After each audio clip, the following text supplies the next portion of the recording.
చాలా చక్కటి వివరణ ఇస్తూ ఉన్నారు. మనం ఇంకా ఇలా చాలా రోజులు మాట్లాడుకోవచ్చు. బాబాకి సంబంధించి చాలా మాటలు చెప్తూ ఉన్నారు. చాలా మనసుకి ప్రశాంతతతో పాటు ఆనందాన్ని కూడా కలిగిస్తున్నారు. నిజంగా సీరియస్‌లీ. ఒక విషయం చెప్పండి. బాబాని ఆరాధించే వాళ్ళుంటారు, ప్రేమించే వాళ్ళుంటారు. మనం అన్నట్టుగా ద్వేషించే వాళ్ళుంటారు. దాంట్లోనే భోగాలు చూసుకునే వాళ్ళుంటారు, యోగులుంటారు. ఇలా రకరకాల డివిజన్స్ అనుకోండి. అయితే బాబాని పూజించటంలో, ఆరాధించటంలో ఎలాంటి ఆరాధన ఇవ్వాలి? దానివల్ల వచ్చే ఫలితం ఏ విధంగా ఉంటుంది? ముఖ్యంగా పిల్లలు. మనం పిల్లలకి చెప్తే అదే అదే. పెరుగుతూ ఉంటుంది కదా! వాళ్ళకి ఏమని చెప్పాలి? ఎలా ఆరాధించాలి బాబాని? బాబా ఎలా చూస్తాడప్పుడు పిల్లల్ని? బాబా నన్ను ఇలాగే ఆరాధించాలని ఎక్కడా చెప్పలేదండి. ఓకే. ఆ హ్మ్. బాబా తత్వం ఏంటంటే, మా సంప్రదాయమే వేరు హ్మ్. అన్నాడు. హ్మ్. హ్మ్. బాబా సంప్రదాయంలో వాళ్ళ గురువు బంజారా హ్మ్. అడవిలో హ్మ్. బాబాని తీసుకుని వెళ్ళి ఒక పాడుపడిన మసీదులో మళ్ళీ వెళ్ళకిలా ఆయన్ని కాళ్ళు పైకి చేసి కట్టి హ్మ్. ఒక 3, 4 గంటల తర్వాత వస్తాడు. వచ్చిన తర్వాత ఈయనకి పరమానందం కలుగుతుంది. హ్మ్. అందుకే బాబా అంటే నా దగ్గరకు వచ్చే వాళ్ళంతా బోర్లే వేసిన కుండల్లాగా ఉంటారంటాడు. బోర్లే వేసిన కుండలు ఎలా అంటారు. హ్మ్. కాబట్టి ఆరాధన అనేదానికి చెప్తాను. సాధనా మార్గము అని హ్మ్. ఎకిరాల భరద్వాజన సాధన జీవితంలో సాధన ఒక భాగం కాదు. ఓకే. జీవితమే సాధన కావాలి అన్నాడు. హ్మ్. హ్మ్. అంటే పుష్పం గాని, తోయం గాని మీరు ఏ విధంగా ఇచ్చినా నాకు హ్మ్. అర్పించేది ఏదో ఒకటని భగవద్గీతలో చెప్పినట్టుగా రైట్. రైట్. బాబా ఇలాగే ఆరాధన చేయాలి. అసలు బాబా హ్మ్. సచ్చరిత్ర రాయడానికి నువ్వెవరు హ్మ్. అని ప్రశ్నించాడు. హ్మ్. నీలోని అహంకారం తొలగించి నేనే నా భక్తుల కోసం నీ హృదయంలో ప్రవేశించి నేను సచ్చరిత్ర నేను రాసుకుంటా అన్నారు. హ్మ్. హ్మ్. కాబట్టి సచ్చరిత్రను రాసుకున్నాడాయన. హ్మ్. రాసుకొని ఇలాగే 7 రోజులు చదవండి, పారాయణ చేయండి అని చెప్పలేదు.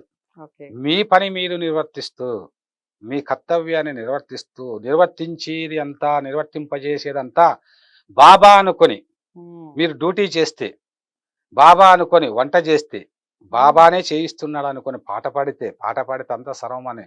అది సాధన, అది ధ్యానము, అది ఆరాధన. రైట్. పిల్లలు ఎగ్జామ్‌కి వెళ్తారు. హ్మ్. ఎగ్జామ్‌కి హ్మ్. వెళ్ళినప్పుడు బాబాని తలుచుకొని పరీక్ష రాయమని చెప్పాలి. హ్మ్. అలా చాలామంది చెప్పడం, వాళ్ళు రాయడం, పాస్ కావడం ఇవన్నీ జరిగినాయి. హ్మ్. హ్మ్. కానీ నువ్వు కష్టపడాలి. కష్టపడకుండా ఆరాధన చేయకుండా అంటే ఆరాధన అంటే ఏమి? నీ పని పట్ల ఆరాధన ఉండాలి అని చెప్పాడు. అందుకే రైట్. తింటూ కూర్చొని ఇక్కడ హ్మ్. కుశాల్ హ్మ్. చంద్రకి అదే చెప్పాడు. "నువ్వు వెళ్లి ఫస్ట్ పొలం దున్ను" అన్నాడు.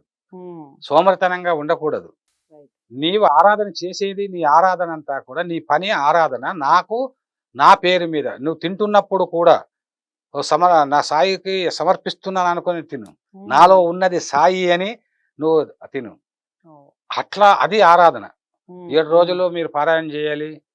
టంకాలు కొట్టాలి, అది కొట్టాలి. ఇది ఇది చెప్పడం అంటే బాబాని బాబా మాదిరిగా ధరించి ఎందుకంటే నా మాటలు చాలా విమర్శకుందండి.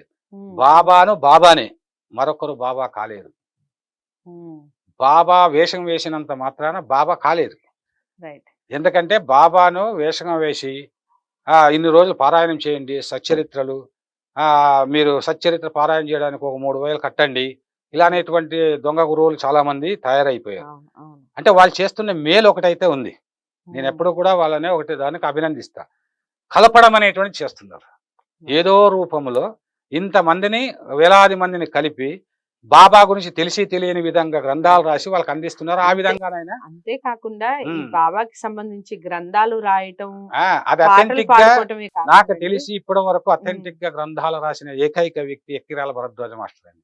ఓకే. ఎందుకంటే పరిశోధనలకే చెబుతున్నాను. హ్మ్. హ్మ్. బివి నరసింహస్వామి, హ్మ్. హ్మ్. శరత్ బాపూజీ వీళ్ళు ముగ్గురు తప్ప హ్మ్. ఇంక ఈ భారతదేశంలో అథెంటిక్‌గా రాసినటువంటి వాళ్ళు, అనుభవంతో రాసినటువంటి వాళ్ళు, ఆచరించి రాసినటువంటి వాళ్ళు హ్మ్. ఎవరు లేదు. ఎందుకంటే అపవిత్రుని చేతిలో అక్షరాలు మైలపడతాయి. పవిత్రుని చేతిలో దారిదీపాలవుతాయని రాశాను. వీళ్ళు పవిత్రమైనటువంటి యోగులు. హ్మ్. హ్మ్. అందుకే దారిదీపాలయ్యాయి. హ్మ్. మిగిలినటువంటి వాళ్ళు వాళ్ళని చూసి హ్మ్. వాళ్ళు కోట్లు కోట్లు సంపాదించారు. కాబట్టి బాబా భక్తులంతా ఇలా అని అనుకోవడం తప్పు. రైట్. ఇంకొక విషయం చెప్పండి ఇక్కడ. మనం షిరిడీకి వెళ్తాం కదా! షిరిడీకి వెళ్లి బాబా దర్శనం కోసం వెళ్తాం. ఆ మధ్యలో షిరిడీకి వెళ్ళే మధ్యలో చాలా మంది చాలా రకాలుగా మాట్లాడుకుంటూ ఉంటారు. అందరూ బాబా భక్తులే. అవునండి. అన్ని రకాలుగా మాట్లాడుతూ ఉంటారు. ఇన్ని మాటల్ని విన్న బాబా రేపొద్దున విమర్శలు ఎదుర్కొనేటప్పుడు ఆయన ఆయన ఇచ్చే స్పందన ఏ విధంగా అది ఉంటుంది? చర్చలు మాయ. మీరు ఆ మాయలో పడకండి. హ్మ్. హ్మ్. ఇప్పుడు మీరు ఇలా నా గురించి ఎలా ఆరాధించినా నన్ను ఆరాధించినట్టే. రైట్. అదే అన్నాడు. హ్మ్. హ్మ్. రాధాకృష్ణ అయి కల్లాపి జల్లుతుంది. పూల దారి అంతా దుర్గంధంగా ఉంటే దారిని శుభ్రం చేసి అని అది నా గురించి చేస్తుంది. అది అవును. దాసగాను కీర్తనలు చేస్తున్నారు. మీరు ఒక పాలకోవ తెచ్చాడు, బాగోజీ పాలకోవ తెచ్చి ప్రేమతో ఇచ్చాడు. ఓకే. కాబట్టి మీరు గుడికి వెళ్తారు, ఒకరు ప్రసాదం తీసుకుని వెళ్తారు, ఒకరు గంటలు కొడతారు, ఒకరు పాటలు పాడతారు. అందరూ చేసేది బాబా గురించి. సో నా యొక్క ఆరాధన అనేక రూపాల్లో చేస్తున్నారు. ఒక పూలు పెట్టారు, బాబా అంటే చిన్న పిల్లలు ఉంటారు, పూలు పెట్టి బాబాను అసలు ఆడు దృష్టి ఏమి బాబా అని ప్రేమతో పెడుతున్నాడు. కాబట్టి ఎవరు ఏ రూపంలో ఆరాధించినా మీరు దృష్టి అన్నారు కాబట్టి నాకు తెలిసినంత వరకు అని మరీ నొక్కి వక్కానిస్తున్నానండి. నాకు తెలిసినంత వరకు బాబా విగ్రహం ఎక్కడన్నా చూడండి, నాట్ ఓన్లీ షిరిడి, మీరు ఏ గుడికన్నా వెళ్ళండి, ఎక్కడన్నా బాబా విగ్రహాన్ని చూడండి. మీరు చూసిన తర్వాత కామెంట్ చేయండి. బాబా విగ్రహం చూసిన తర్వాత బాబా కళ్ళని మాత్రమే చూడండి. ఎంత అసలు ఎంత ప్రేమమయం కనిపిస్తుందంటే అందులో కరుణతత్వం కనిపిస్తుంది. ఈ చూపు చాలు, భగవంతుని చూపు ఇలాగే ఉంటుంది. అంటే మనం చెక్కే శిల్పులు చెక్కి ఉండొచ్చు, కానీ మొత్తం రూపం రకరకాలుగా మారుస్తూ ఉంటారు. బాబాది యాజ్ ఇట్ ఈజ్ గా దించడం అనేది ఎవరికైనా చెక్కే దాంట్లో తేడాలు కానీ ఎవరైనా కానీ ఏ విగ్రహం అన్నా చూడండి, బాబా విగ్రహాన్ని ఏ విగ్రహం అయినా చూడండి, మీరు కళ్ళు మాత్రం అలాగే ప్రేమగా కనిపిస్తాయి, దీనంగా కనిపిస్తాయి. నన్ను చూడండి అన్న నేను ఒకసారి చాలా ఉద్వేగానికి లోనయ్యి ఆ బాబాను షిరిడి ఎంత పుణ్యము చేసుకున్నదో ఆ పరమశివుని కనులతో చూడగలిగిరి. శ్యామా మహల్ సాపతులు ఎంతటి మహాత్ములు ఆ యోగిరాజుకి సేవ చేయగలిగిరి.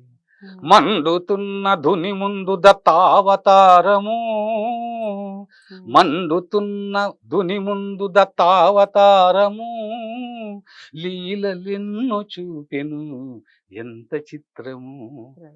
సాయి వంటి దైవం లేడు లేడు, సాయి వంటి సద్గురువిక రాడోయ్ రాడోయ్, సాయి వంటి దైవం లేడు లేడు, పిలిచినంతనే పలికే కరుణాంతరంగుడు, తలచినంతనే ఎదుట నిలిచే గురుదేవుడు, సాయి వంటి దైవం లేడు లేడు.